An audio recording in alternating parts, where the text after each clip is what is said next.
Vizag steel plant కు LPG సరఫరా నిలిచిపోయింది. ప్రస్తుతం ప్లాంట్ లో కేవలం 120 టన్నుల గ్యాస్ మాత్రమే అందుబాటులో ఉందని కార్మిక నాయకులు సంచలన విషయాన్ని బయటపెట్టారు. మరో 300 టన్నుల ఎల్పీజీ కోసం ముందే డబ్బులు చెల్లించినప్పటికీ సరఫరాదారులు గ్యాస్ పంపడం లేదని కార్మికులు ఆవేదన వ్యక్తం చేస్తున్నారు. ఈ ఎల్పీజీ కనుక సకాలంలో రాకపోతే కేవలం 10 రోజుల్లోనే ప్లాంట్ లో ఉత్పత్తి పూర్తిగా నిలిచిపోయే ప్రమాదం ఉంది. కేంద్ర ప్రభుత్వం కావాలనే స్టీల్ ప్లాంట్ నిర్వీర్యం చేస్తోందా, లేక ఇది యాజమాన్య వైఫల్యమా? వేలాది మంది కార్మికుల భవిష్యత్ ఇప్పుడు ప్రశ్నార్థకంగా మారింది. ఈరోజు ప్రపంచంలో అమెరికా, ఇజ్రాయెల్, ఇరాన్ మధ్య జరుగుతున్న యుద్ధం, ఆ సెగ భారతదేశం విశాఖపట్నం స్టీల్ ప్లాంట్ కూడా తగిలింది.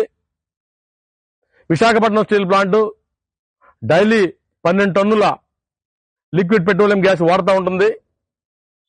విశాఖపట్నం స్టీల్ ప్లాంట్ సుమారు 20 రకాల ముడి సరుకులు వివిధ రాష్ట్రాల నుంచి, వివిధ దేశాల నుంచి తీసుకొచ్చి నిరంతరం 360 రోజులు కూడా ఉత్పత్తి చేసే స్టీల్ ప్లాంట్లో కేవలం 12 టన్నుల ఎల్పీజీ లేకపోతే మొత్తం దేశ విదేశాల నుంచి తీసుకొచ్చినటువంటి రా మెటీరియల్తో చేసే ప్రాసెస్, వేల మంది ఇన్వాల్వ్ అయిన కార్మికులు పనిచేసే ఈ ప్రాసెస్ మొత్తం అంతా కూడా ఆగిపోయే పరిస్థితి ఏర్పడుతూ ఉంది.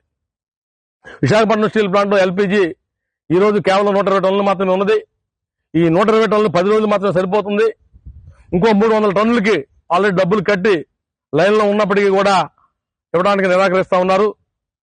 ఇది కనుక జరిగితే, ఈ మొత్తం ప్రాసెస్ ఆగిపోతే దేశంలో ఉన్న స్టీల్కి కృత్రిమ కొరత రాబోతా ఉంది. అలాగే దేశంలో ఉన్నటువంటి ఎరువులకు ఇప్పటికే కృత్రిమ కొరత ఉన్నది. స్టీల్ ప్లాంట్లో ఉత్పత్తి అమ్మోనియా ఆగిపోతుంది. అట్లా స్టీల్ ప్లాంట్లో వచ్చే మెడికల్ ఆక్సిజన్ ఆగిపోతుంది. అలా బై ప్రొడక్ట్స్ కూడా అన్ని కూడా ఆగిపోయేందుకు అవకాశం ఉంది. కాబట్టి వెంటనే ముఖ్యమంత్రి గారు కలవ చేసుకుని కేంద్ర పెట్రోలియం శాఖ మంత్రి గారి మీద ఒత్తిడి తీసుకురావాలని, తద్వారా విశాఖపట్నం స్టీల్ ప్లాంట్ ఇది కూడా మార్చి మాసంలో టర్న్ ఓవర్ పెంచుకునే దిశలో, లాభాలు పోయే దిశలో ఉన్నది.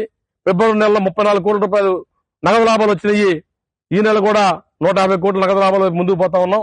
దానికి ఆటంకం లేకుండా ఏర్పాట్లు చేయాలని చెప్పేసి ముఖ్యమంత్రి గారిని స్టీల్ ప్లాంట్ ఉద్యోగుల తరఫున కోరుతా ఉన్నాం.